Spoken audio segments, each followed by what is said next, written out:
Okay, everybody, welcome to the podcast. We are going to be doing World War I today, and we're going to start out. We've got a couple of people here I want to introduce you to. The first is Wayne Dowdy. Wayne's the senior manager of the Memphis Public Library and Information Center in the History Department, and also the Memphis and Shelby County Room, which is actually where we're recording this today. Wayne's got a master's degree in history from the University of Arkansas, go Hogs, and is also a certified archives manager. He's a contributing writer for the Best Times magazine and author of many, many books, including A Brief History of Memphis, Hidden History of Memphis, Crusades of Freedom, Scouting in Memphis, and more. He's also a very popular book called On This Day in Memphis History, which we'll talk a little bit more about. He's also been awarded a Certificate of Merit by the Tennessee Historical Commission and is also an Eagle Scout. So welcome, Wayne. Also, we've got John Robilio's back. You heard him on the last podcast, and we're really happy that he's back. He's a lifelong Memphian. Graduated in '68 from Memphis State with a degree in history, taught at Christian Brothers High School, received his master's back in 1971. He was on the 72 committee to re-elect the president and worked in PR and advertising until 1979 when he joined the family business and was an executive at the Victor L. Robilio Company. He's an expert on the Second World War. We're going to be talking about the first today, but he knows an awful lot about the second one also. So welcome, John. Also, I got Joe's here with us. You guys already know Joe. So let's kind of set the stage a little bit here. World War I, just to kind of refresh everybody's memory from junior high or high school history class. Back in June 1914, really what got this started was the assassination of the Archduke Franz Ferdinand of Austria. His wife also was killed at that same time in Sarajevo. Back in 1915, a German U-boat sank the British liner RMS Lusitania on the 7th of May in 1915. 128 Americans perished in that. So the U.S. stayed out of this until that point. In fact, even a little bit after that, Woodrow Wilson wouldn't get us into the war. In fact, he was reelected on the fact that he kept us out of the war. He really did say, look, we've got to stay away from the passenger, the Americans that are on passenger boats, things like that. Submarine warfare was very, very heavy at this point. And so basically the Zimmerman telegraph, which we'll talk a little bit more about, or it's been called the Zimmerman cable before, was intercepted by British spies. The Zimmerman note, or cable as it's been talked, was a diplomatic communication issued by the German Foreign Office in January of 1917, and also was trying to get Germany, along with Mexico, to enter the war here and to combine themselves together as allies. And then also part of that was recovering some of the local territories that they had taken. So that kind of brings us up. Let's talk a little bit more about that if anybody's got any background and wants to talk about that. I think, Mark, when we talk about January 1917, when British intelligence intercepted the Zimmerman note, the Zimmerman note was very significant. The Germans believed fervently that they could induce Mexico into siding with them, becoming a member of the Central Powers. The Germans promised them substantial financial aid and also the return of territories that they had lost in the Mexican War in the middle of the 19th century. The Germans felt that at the beginning of 1917, we had terrible relations with Mexico.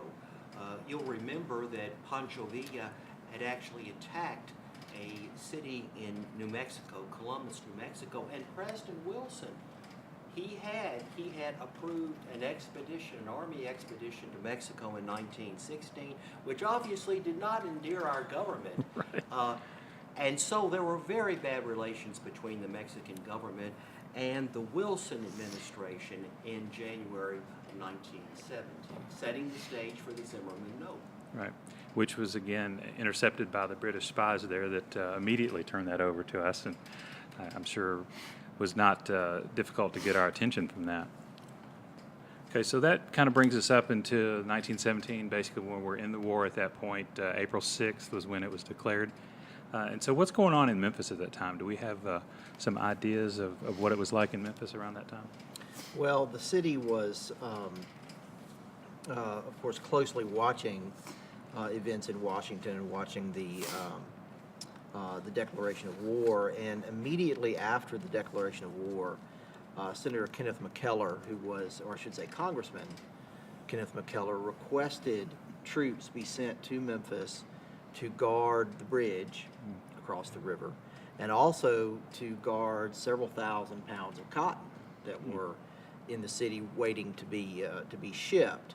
And so Major General Leonard Wood, who was in charge of the Army at that point, ordered 2 infantry companies from the Alabama National Guard to come to Memphis to guard the bridge and to guard both bridges and guard the cotton.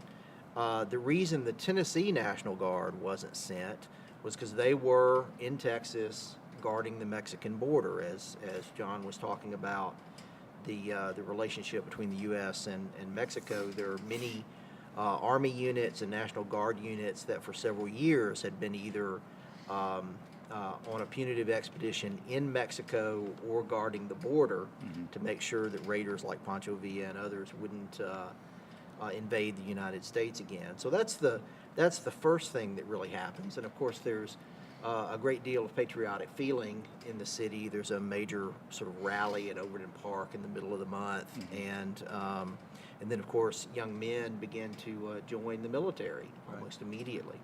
And you said both bridges earlier. Just want to point out that's not the new bridge. He was talking That's about right. the Allahan Bridge, and then the Frisco. yes, the other, the Frisco Bridge. And That's then we just also had a correct. bridge over on 2nd Street that went over the Wolf River. Right. So, Mark, if I may comment, I wanted to address this to Joe. Easter Sunday 1916, as we will recall, Irish nationals intended to overthrow the British government. This rebellion was brutally put down by the British, and I remember my research indicated a good number of Irish Americans were very dismayed by the brutality of British suppression. And even though the Germans had a reputation of being exceptionally cruel invaders, August 1914, Belgium, we all remember those stories. Some of those stories were very, sadly, they were correct about the brutality of the German onslaught. So I feel there were a lot of Irish Americans that were cheering for the Germans, so to speak. they were sympathetic. It's been my impression, it's also been my finding that when we were talking about the different, what I call underground terrorist groups that were there, probably some of that terror was also handled by Irish. There were many, many Germans in the United States, and they had, even at the time that they were fighting the war in Europe, there were all kinds of things going on over here.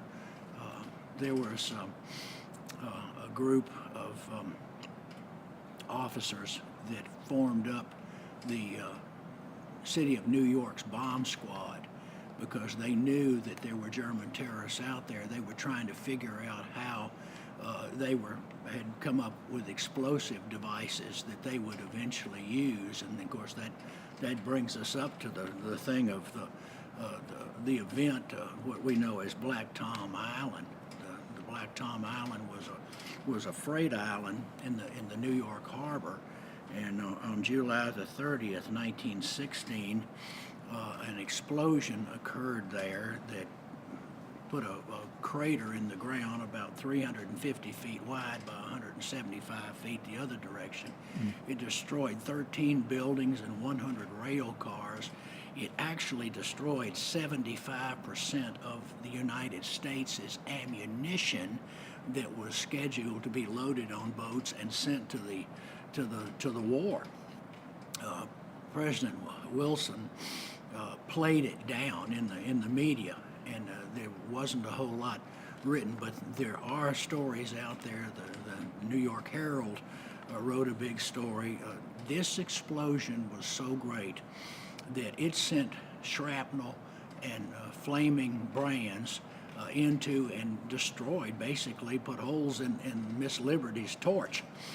Up until that time, you could actually go up in her torch and look at the harbor, and after that occurred, it did so much damage to the torch that you couldn't. They had to cut it off and not let anybody go up there. But it broke windows in Manhattan and Brooklyn, set all kinds of fires in New Jersey, did 5.5 on the Richter scale.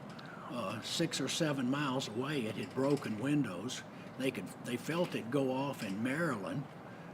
We're talking serious damage here. And of course, Wilson played it down. He told everybody that a couple of the guards had set up a couple of smudge pots that were trying to kill mosquitoes.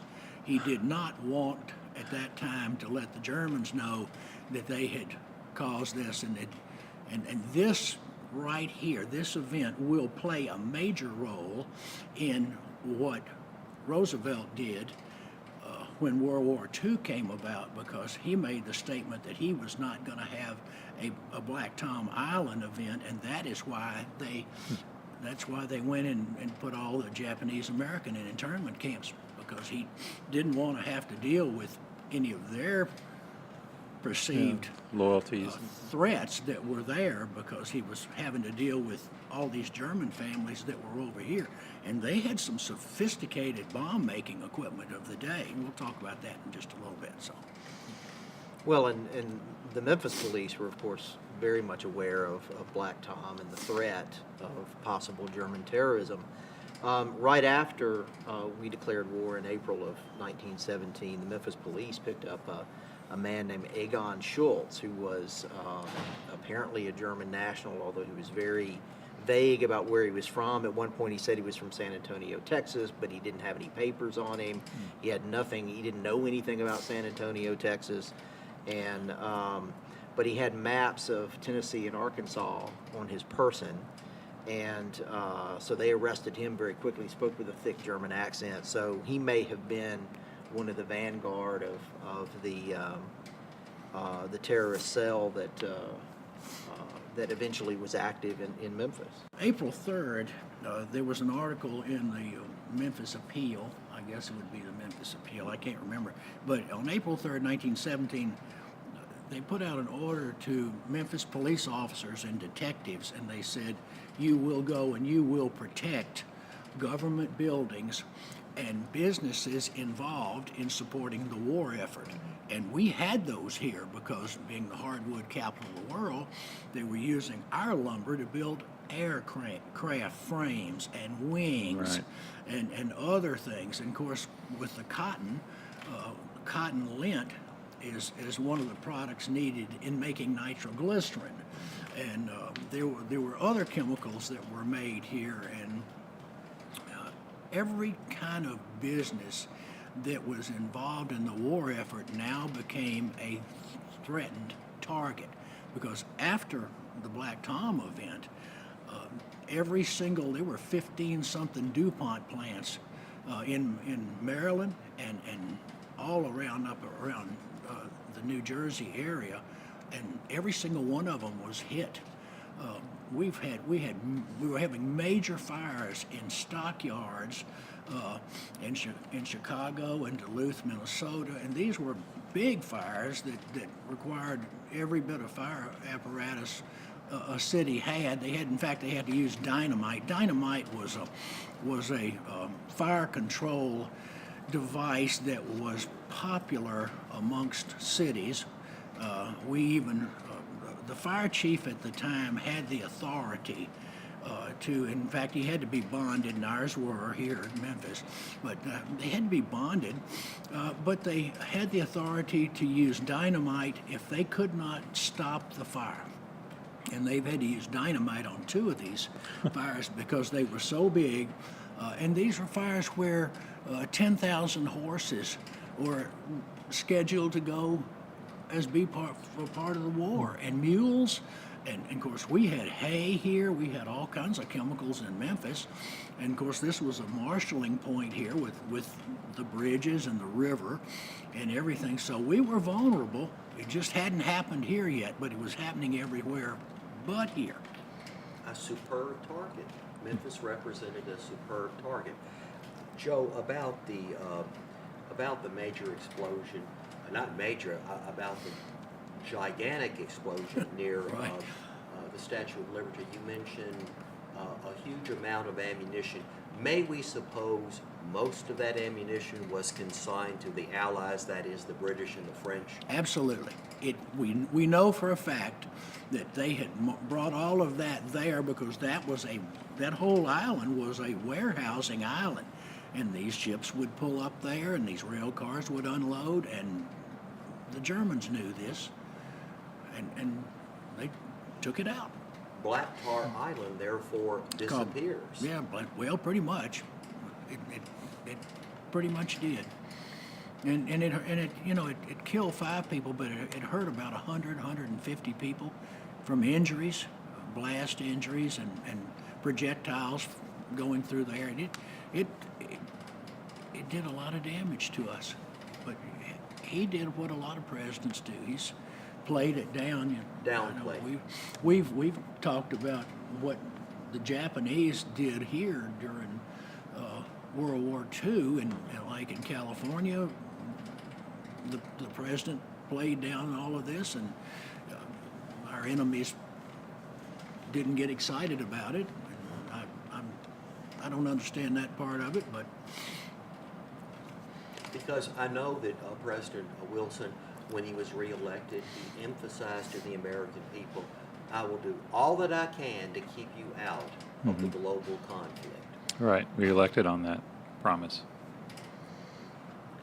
So what does that bring us up to? That's about 1917 is what we're thinking? We're 1917. In October 25th, 1917, in Memphis, Tennessee, they found eight Germans who were planning to kill Woodrow Wilson on Thanksgiving Day. Right here in Memphis. Who'd have thought it? Well, and all of that, makes perfect sense if you think about it, because Memphis being a transportation hub, Memphis also being very much an immigrant town. I mean, the number of Germans and German families who had come over here in the 19th century and very early 20th century. So, plus we're an important railhead, of course, the river. It means people can get to us fairly easily, and it also means they can get to other points. So coming to Memphis, and you're going to be sort of under the radar a little bit to plan something like that, but you're not in the sticks where you can't get to where you need to go. You can catch a train, you can take a boat and go to Washington, for example, if that's or wherever the president was. And plus there was the German infrastructure, the German culture that was here. Organizations like the Arbeiter Ring and other social groups and working men's organizations that were around, the Germania Club and all of that were here before we entered the war. So that's very interesting. I think German culture played a role. I know we had many industrious Americans of German background, but they took great pride in their origins. They appreciated German culture. They appreciated German nationalism. And Mark, may I comment briefly, by the end of 1917, the Germans, Kaiser Wilhelm II, was winning the First World War. The armies of Tsar Nicholas II had been defeated. Serbia, Romania, and Italy had been clobbered, and they had lost tremendous amounts of territory. The French had been demoralized. True, the British obviously held on, but they were denied many victories by the Germans. And I say, and then I think Wayne and Joe have brought out the point, the devastation brought about by German U-boat warfare at the end of 1917. I think we have to say the Germans are winning the war. It's true that the United States is in the war. I mean, we were in the war in April of 1917, but I think the Germans glimpsed victory, and I think that they firmly felt that if they could somehow or another prevent the tremendous might of the United States in terms of men and enthusiasm, vigor, and technology, they could win the First World War. Russia is beat. The Tsar has abdicated. The provisional government does not work. And Lenin and the Bolsheviks are being defeated by the German army. And in March of 1918, Russia's out of the war. You know, one of the things that I thought was great or interesting is their knowledge of explosives. They had a gentleman that was trying to use, he was mixing different types of chemicals. He'd mix picric acid on one end. They developed a glass tube about the size of a large cigar, and they would put a copper disc about the size of a penny in the middle. And he had experimented with how long it would take sulfuric acid on one end, which carries 1 pH, to mix with the picric acid, which is a different pH, which when you mix two different pHs together, you get fire, and you get a lot of fire.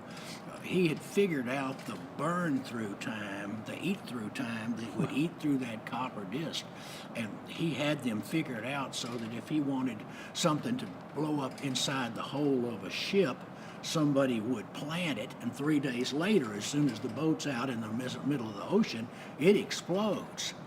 And that is exactly what they were using here in Memphis, Tennessee. We started having, I guess you could say, we joined the terrorism part in Memphis beginning February the 15th, 1918. The Tennessee Furniture Company, which was at Grimes and the I.C. Railroad, blew up.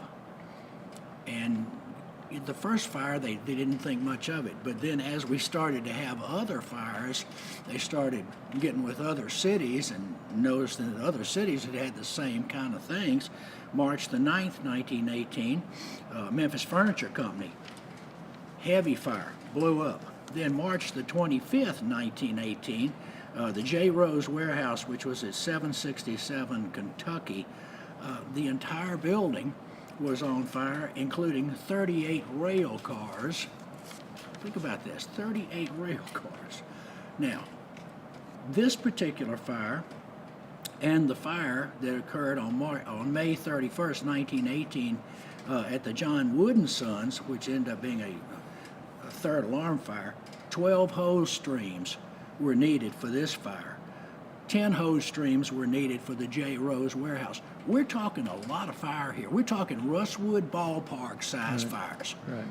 And these buildings, we know for a fact that the John Wooden Sons building was 120 feet long by 220 feet long, and it was fully involved when engine 10, 2, and 5 arrived on scene.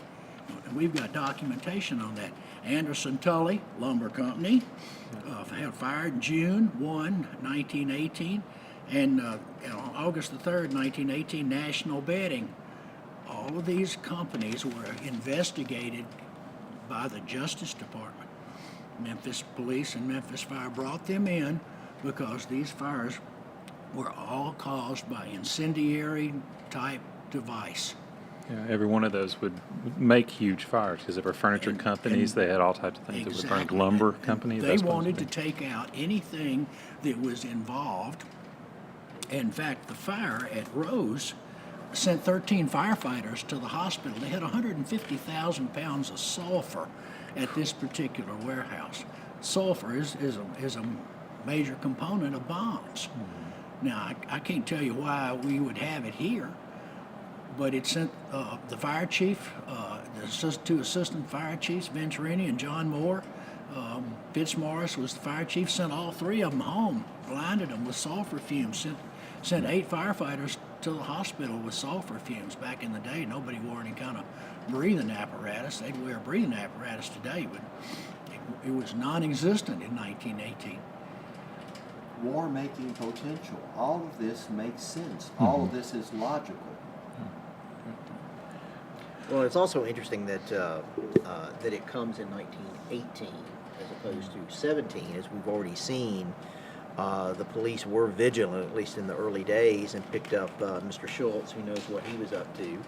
Right. But if he was up to something, he wasn't successful.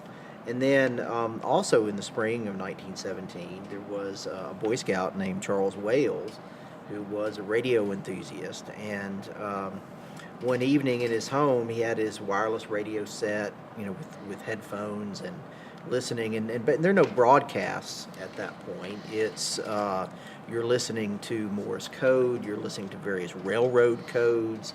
When you're being in Memphis, you're also hearing codes that are being ship to ship and ship to shore, codes that are being shared between vessels, but being able to sit in your room and listen to sounds from far away, of course, is something that would be interesting to a young man who was interested in radio in the first place. So he's listening to all of these codes, and he knows all these codes. These things are printed in code books, and you can go. There's a radio shop in town. You can go and you can identify all of the codes. That's part of the fun of the experience. Well, one evening he hears a code he's never heard before, and he listens for it. He can't figure out. It's not a known railroad code. It's not Morse code. It's not anything he's ever heard from the river. And but it's close enough. I mean, it does fade in and out of the ether, but it's a strong signal. And by the next morning, he's pretty much convinced that this is coming somewhere in Memphis. Now, at that time, you could purchase what was called a station finder that could be used to identify where a broadcast was coming from. If you walked around and the signal was strong, and you'd be able to figure it out. And so he began to walk the streets of Memphis, looking with his station finder, trying to find where this broadcast was coming from. And of course, many nights after school in the evenings, he'd sneak out of the house and walk around and never heard anything. But then one night, he heard a very, very strong signal, and he located the signal near 500 Vance Avenue, and it was working right then. And so he ran to his scoutmaster's house and said, "Look, I found it." And his scoutmaster was a local attorney who knew Justice Department officials. As Joe said, there's a Justice Department office here in Memphis. And so they take the information, go to the house. The house is owned by a woman named Mrs. Addie B. Stahl, who is the widow of a Dr. G.T. Stahl here in Memphis. And they look around and they find in the attic a very sophisticated, for 1917, wireless radio set. And she has a young man living with her named Clyde Kent. And according to the city directory, he is listed as a traveler, which means he has no visible means of support. He doesn't have a job, or they would have put his job down. Right. So it's someone who's passing through the city. Why he's passing through, we don't know. Why he has a radio station, but he's arrested, and the radio set is confiscated. And in fact, there are many Boy Scouts around the country that are doing the same thing and uncovering these plots, because as we've already established, it's far deeper than I think we thought. Right. There's far more of this terrorist activity and spy activity than I think we've been led to believe. So, in fact, the Attorney General after the war singles out Boy Scouts for uncovering all of these plots. So, so it's interesting that would suggest that the police finding Mr. Schultz and then Wales finding Clyde Kent and the Justice Department, having them both arrested, may have shut down for a few months terrorist activities in the city, and then new people come in and they evade law enforcement and are able to do all of this damage. The question is this gentleman does not have any visible means of support. That's right. The city directory records what people do for a living, and even people who are boarding with someone else. And so the fact that they list him only as a traveler or traveling suggests that he's only here for a short time and doesn't have a job. Now, what his relationship is to Mrs. Stahl, which does sound like a German name, but I'm not positive of that. Whether she was a dupe or whether she was somehow involved. Now, she remains in Memphis and actually remains at that location, remains at 500 Vance until 1992 when she dies. So she was a very long-lived. Wow. That name strikes me as a German origin. Well, that's my feeling too. And unfortunately, at least at this time, I haven't been able to find any Justice Department records from 1917. It would be fascinating to know what the outcome of this was. And there were no newspaper accounts at the time. They suppressed that apparently. It wasn't until about a decade or so later that the newspapers wrote a very long story about Charles Wales and interviewed him as an adult, interviewed his scoutmaster, and then they resurrected that story again in 1941 when we entered the Second World War, Right. talking about what Boy Scouts did in the First War. Yeah, and Joe, you've mentioned that before. That a lot of these things were not even talked about in Memphis. They weren't in the papers here. You had to go other places to get this information. A lot of this comes from other newspaper articles. I found a lot of this stuff at newspapers.com. And then I came in here and pulled the microfilm and searched through our stuff, and I was able to actually find the fire, and it said in the article, incendiary, and investigated by the feds. Well, those two things right there Right. are the key things for me that we can truthfully say they wouldn't have investigated this, and we wouldn't have an incendiary. In fact, one of these two fires, two gentlemen found 3 neighborhood kids and convinced them that they needed to set this particular fire. They didn't encounter the guard shooting at them and wounding one of them. And when he got to the hospital, the police were able to get him to say that 2 tall, blonde-headed men had convinced them, and one of them had a speech impediment. And then Foreign accent. Foreign accent, but we actually put it in the article. I think I put 2 and 2 together. Joe made an earlier point about, at that time, I think there was a systematic effort to downplay such devastation, to downplay these truly terrible fires, because even in the Second World War, I know that when I was researching German submarine warfare, in May of 1942, the Germans sank 60 Allied vessels in the Gulf of Mexico, a very high number. That fact obviously was not prominently promoted because it could create all types of problems. And I think your point is very important, that apparently President Wilson and his cabinet felt what we need to do is downplay these issues and hope that as time progresses, maybe they will begin to abate. But times were so fundamentally different. These other warehouses, fires that were occurring in other cities, killed people. One of them in Pennsylvania killed 115 people and injured about 200, and set numerous buildings on fire, and it was happening all over. In fact, if you go and you type in these dates and you put in incendiary, oh my gosh, there's all kinds of fires that come up in other places, and some of them were duplicated. Vital materials, war-making potential, a common thread is evident.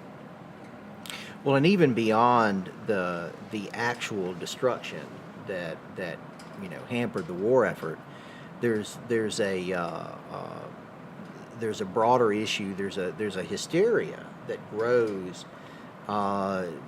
starting in the spring of 17 and going through 1918 of anti-German feeling in the country, and the government, while downplaying these terrorist acts, at the same time are encouraging citizens to spy on one another and to report to the Justice Department, oh, this guy seems suspicious, my neighbor, I don't know what he's doing, but and so there were many violations of civil liberties in 1917 and 1918 as a result of the propaganda that was being used by the federal government to whip up support for the war, and not only support for the war, but also to punish those who did not seem to be supportive enough. Right.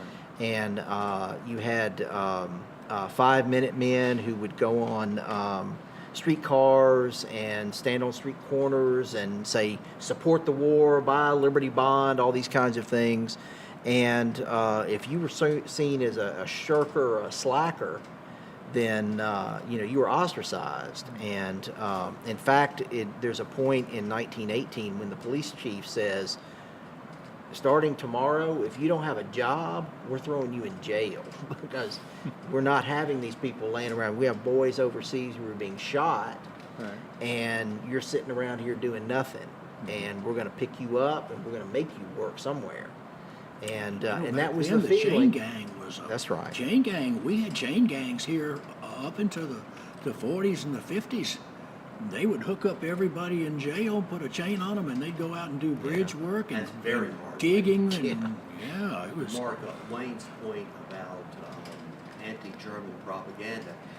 When you begin to study the First World War, after April 1917, normally the word German is not used. As we all know, they did become, after April 1917, the Huns.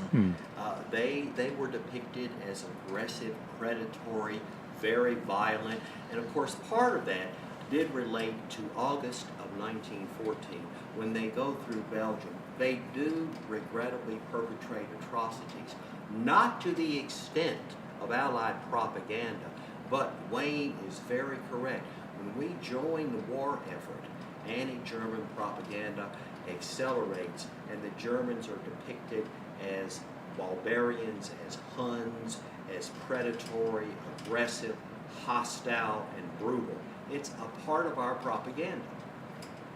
Well, and if you attack the war, if you're critical of the government's response, then you could go to jail. The Sedition Act was passed in 17, and in fact, a well-known socialist leader, Eugene Debs, was arrested because he criticized President Wilson and the federal government, and he spent several years in prison as a result of that, because it was perceived to be the law said that if you criticize the war, if you criticize the president, if you criticize the government, then you are aiding the enemy. And forget about democracy or the First Amendment. There would be no reason for Twitter now. Right. If we, exactly. Can you imagine if we tried to enforce something like that? But yeah. So I mean, there is a cost that the home front pays. I think in the war that and that leads into post-war in 1919, 1920.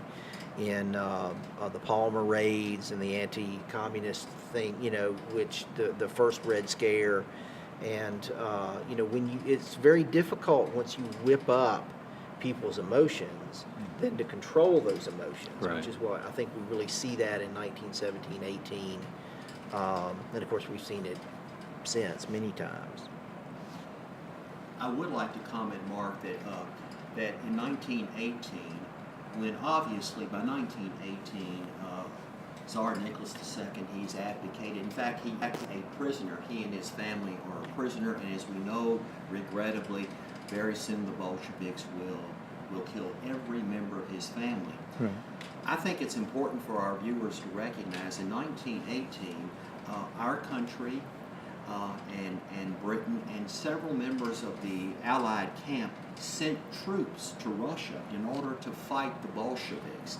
And even to this day, Putin reminds us from time to time that you intervened, you sent troops along with the British, and you played a role in the Civil War. Ultimately, the Bolsheviks will win the Russian Civil War. In terms of propaganda, setting citizen against citizen, and putting people in jail for criticizing the government. But on the other side, there's also, genuine patriotic feeling that and Americans are united in a way that they had probably never been united before, and it probably lays a foundation for the even stronger unity that we see 25 years later in World War II. Without doubt in the Second World War. Yes, I mean, that Because is... the British comment, when the Americans begin to arrive, they are so impressed with their enthusiasm, with their vigor, with their patriotism, with their commitment to destroying the government of Kaiser Wilhelm II, because he embodies a great totalitarian power. And we are so welcomed by the British and by the French, and we will play in 1918 a pivotal role in the defeat of German offensives. Well, and indeed, 131 doughboys lost their lives from Shelby County in Europe during that time. So we sacrificed 131 of our neighbors to that effort, and of course, it's very easy to sort of say, well, isn't it terrible that we did made the mistakes we made? And we certainly did make mistakes, but compared to the government of Germany, I mean, there is no comparison. I mean, we made mistakes in order to try to spread democracy and freedom, and did some things perhaps we shouldn't have done, but that pales in comparison to the government. I mean, it's clear that if we were ever right in a war, and certainly the First World War, and then of course the Second World War proves that I think we were. And in Memphis, as I said, there were all of these patriotic rallies. Several citizens organizations, went to City Hall and pledged their support to the American war effort. And probably the organization that was most strongly associated with the war really was the Boy Scouts, as we were talking about. President Wilson, right after we entered the war, he went to the National Council of the Boy Scouts and asked for their assistance. He believed very strongly that the Boy Scouts could provide assistance in selling Liberty bonds. Now, this is a fairly new concept in terms of funding government operations. The idea was you bought a Liberty bond, and then you hung on to it for a while, and then you cashed it in at a later date, and you actually were paid interest on that bond. So you were essentially loaning the federal government money in order to prosecute the war, pay for the war. Now, we'd never done anything like that before, and no one knew whether it was going to work or not. And so he asked the Boy Scouts to be the official sellers of Liberty bonds throughout the United States. And there was the first Liberty bond drive was in, let me get this right, began in June of 1917. And 500 scouts from 30 troops spread out across the city to sell Liberty bonds. And in the first 2 days, Troop 21 sold $9,000 worth of bonds. Now, that's $9,000 in 1917 money. And in the end, they raised $7,087,100 worth of war bonds in June of 1917. In 1917 just in Memphis, $7 million. When we consider the concept of a war bond, citizens become creditors of the United States. Right. They become literally, they are financing the United States. And it is not only a financial privilege, it is a patriotic privilege. Right. And Wayne has brought out a good point. To raise millions of dollars, we are literally financing the First World War, the citizens of the United States. Right, and $7 million in Memphis is amazing. Yes. And in fact, Troop 22 sold the most bonds, and President Wilson presented the troop with a large American flag. And Charles Wales, the spy hunter, received a medal from the president for selling more bonds than any other scout in the United States in 1917. And in fact, that flag was eventually given to juvenile court, and it hung in the juvenile court judge's office for 30 years. Then it disappeared. And in 1965, President Lyndon Johnson invited Charles Wales and other troop members who were still alive to Washington and presented them with another flag. So, I mean, this is a story that goes on a long time. And so Memphis was central to the Liberty Loan drives. There were several others throughout the war, and several $1 million additional dollars were raised to pay for the war. And so, you know, that was something that brought the country together in a way that we can only look back and envy now, Sure. right? Right. And that's just unheard. You know, I mean, we see this when disaster strikes. America, the best of America always comes out. But we haven't had a disaster like World War I or World War II, thankfully. Thankfully. Right. And yes, thank God. Yeah.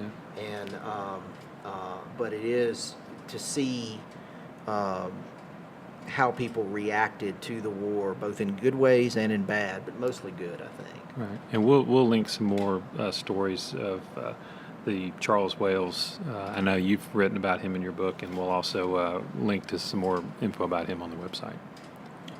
Mark, I have a question for Joe. When you review these catastrophes, it does indicate that someone is displaying an exceptional knowledge of chemicals, of demolition. I mean, when you study these events, it becomes obvious that there are some, I'm going to use the phrase again, common threads. Strategic war materials, manufacturing facilities contributing to the Allies, but a knowledge, advanced knowledge of chemicals, incendiaries, and so this all indicates a foreign power. Germans had their act together, chemical-wise, bomb-wise. There are all kinds of material out there, the different types of incendiary devices that they were using. There's a lot of stuff on YouTube. Kind of like the thing I sent you the other day about aerial bombs, what the aerial bombs that had magnesium in them would do. You could control them, you could fight them if you knew what you were doing and had the equipment to do it with. And of course, that was in later years. That was in World War II. By World War II, we learned how to deal with magnesium bombs. And in World War I, we did not. No one, civilians didn't have the technology, and neither did the fire service. Do you think, Joe and Wayne, that the supply of explosives, the training of these agents, the origin of these agents, that many of them could have originated in Mexico? Yes, Yeah, yes. I'm In sure. fact, I mean, it was very much a way station for spies. I mean, the border was very porous, and if it would have been very easy to cross over into the United States and then blend in with the rest of the population. And so yes, I do think that, and my understanding is that you would see in Mexico in 1915, 1916, and into 17, you would see German language signs. You would see German language, German infrastructure Good to relations service. between Yeah. Germany and Mexico. And again, as I commented at the beginning of the podcast, our relations were so bad in 1917 because there was regrettably tremendous turmoil in Mexico, and we were not friendly. Yes, that's right. And I think that as you were saying earlier, John, that's a major factor in all of this. The whole the question of Mexico, because that leads to the part of the German strategy. I think is as you were saying, we have no problem with the United States entering the war. We think first that we can knock out the Allies before they can get over to France in any significant numbers. They also, I'm sure, were aware that there was a dispute between the Allies and the American military. General Pershing did not want to send his troops over as just replacements on the line. Very good. Wanted Very to good be wanted an American army, not simply substitute soldiers for the British and the French. And so took a long time for us to actually enter the war in any significant way. We did.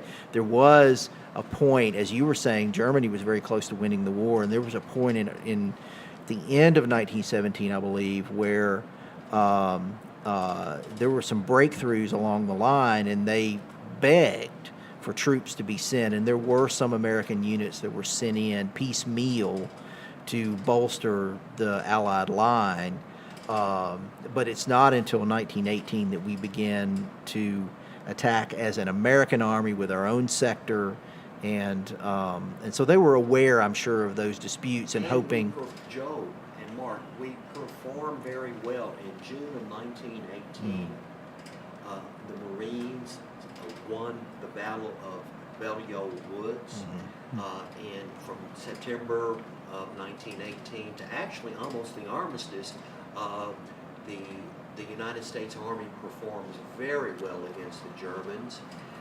But Wayne's point is very timely, that the French and the British in some ways had a condescending view of American soldiers. They wanted them to play in many ways. Well, you can be replacements, you're subordinates, but we did perform very well in the summer and the fall of 1918. And Wayne brought out, I think, a central point for our viewers. In April and May of 1918, the Germans broke through. They punched a hole about 60 miles wide and about 70 miles deep in the Allied line. And yes, it's true, the British and the French were able ultimately to stop the onslaught, but the Germans were able in March of 1918 to transfer 50 divisions to the Western Front. They thought that if they could defeat the British and the French before the full weight of the Americans could be hurled at them, they could win the First World War. And if Mexico would then attack the United States, good point. Then that would be, American troops would be tied down in the United States, and you wouldn't be able to ship as many over. Maybe not ship any. If the war with Mexico went badly enough. It would be coincidental with the major German offensives of the spring of 1918. Another point, Mark, if we have time, that in June of 1918, the Spanish flu will break out in the German army, and this will be the seed of a global epidemic. And that's fascinating to me, that apparently the German soldiers were obviously, they didn't have the benefit of the nutrition of the Allies, and this is an exceptionally powerful virus. And it will kill millions and millions of people in months and years to come. It will spread to, it will continue through 1920. There is a major flu outbreak here in 1919 that lasts until 1920. In 1920, the mayor of Memphis closes the schools, all theaters are closed, all sporting events are canceled because of the influenza epidemic. And so it lasts for almost 2 full years, well after the war is over with. Devastating. Yes. Throughout the world. Devastating. This involves, when you get in, we talk about diseases, this is where the Center for Disease Control and the Health Department plays such a role. Indeed. Because diseases like this have, in the course of world history, have taken out entire armies and communities. That's Literally. And you've got to prevent this. Right. We aggressively in Memphis have a program for rats, because we know that rats carry disease. Our health department has folks out there all the time, either working on mosquitoes or rats, and it's same reason, same thing. Is these diseases will take us out if we're not careful. When you consider the Black Death in Europe during the 14th and 15th century, I may be wrong. I think scholars have proven maybe 1/3 of the population is eradicated. That's a number I've heard. 1/3. It is just an exceptionally high number. And Joe's point is very important because these are pandemics. They spread everywhere. And the 5,000 people who died in the 1878 yellow fever epidemic here. We didn't know what caused it either. That's the thing. Today we know what causes these things, and we have vaccines and we have preventive measures. There was no knowledge, no preventive measures. Nobody knew where it came from or anything about it. Think about that. To not know. Origin unknown. Well, Cause yeah, unknown. and I mean, I had a small bout of the flu about 2 weeks ago, and I had done the flu shot and have done the flu shot for many years. Had those things not been available, I would have been laid out, and who knows, I might have been like the folks in 1918 and be dead. I mean, Well, because it kills we have people now. It yeah. kills people now, even in 2018, Right. because Wayne, you made a good point. My niece is an internist, and there has been an epidemic of the flu and upper respiratory infections, and disease can be devastating. And so things like the flu shot, I mean, that made it less for me. I feel certain that I would have been a lot sicker had I not taken the flu shot. And of course, there wasn't a flu shot in 1918 or anything else, really. So so we've got a lot to be thankful for. Wayne, can anyone remember, if I would say from 1918, I think you mentioned to 1920, is it safe to say as many as there were millions and millions of people throughout the world? Could it be as high as, okay, maybe this is an overstatement, 50 million throughout the world? I think, I mean, my understanding is that the a lot of it is, some of it we don't know because they are lumped into the casualties for the war. First World War. That's right, and so there's Because the some of trench it. warfare and the conditions are so miserable. Right. How many of those died of influenza? How many of them died from wounds or a combination thereof? But yeah, I think it is in the millions. I mean, I think and I think at the time, no one was thinking in global terms about tracking this sort of thing. It's only been in later years as historians and medical researchers have looked to see that this was an outbreak. China had an outbreak, all throughout Russia, of course throughout Europe, throughout the United States. So yeah, I would think it would had to have been in the millions as the And it will last fully for 2 years. Yeah, because it breaks out here. I know in 1920, in the fall of 1920, late summer, early fall, I know the schools are closed because there's this, influenza breaks out here, and I suspect that there would be probably an epidemic or probably a breakout probably in 1917-18 when you had so many troops coming through here, once it starts to spread from Europe, which of course takes time. But yeah, it was an They will absolute. be coming home. That's right. They'll be coming home. That's And not only will the Americans will be coming home, the Australians, those troops that are from the Commonwealth, New Zealand, South Africa, Australia, they will be going home. Right, and most American troops won't come back home until 1919. They stay in Europe. Of course, the war ends in November, so of course the year's almost over with, and then you have the winter to deal with in terms of Atlantic traffic and all of that. But they also are not sure what's going to happen with the Germans. The Kaiser abdicates. What kind of government are they going to have? Are they going to have a communist government, or is that going to they're going to have to deal with that? And then you have, of course, the Allied intervention in the Russian Civil War, which is taking place. And so they want to keep troops in Europe to make sure that there's not a Bolshevik breakout throughout Central Europe, because and of course there are communist governments that erupt in parts of Germany, and then And that is a good point, and particularly in the Weimar Republic, if my memory serves correctly, is established in February of 1919. Yes, it's a liberal democracy, but if you study the Weimar Republic, it is regrettably weak. They have many problems, but you have made a central point. There are many communists in Germany. In fact, there is a communist or socialist republic that for a while does rule in parts of Germany. But the fear is that what is happening in Russia, the Bolsheviks have taken over the Romanovs, the Tsar's family. They have been executed, and the Russian Civil War is very intense. Ultimately, the Bolsheviks will win, but the Bolsheviks are wrong. They're incorrect.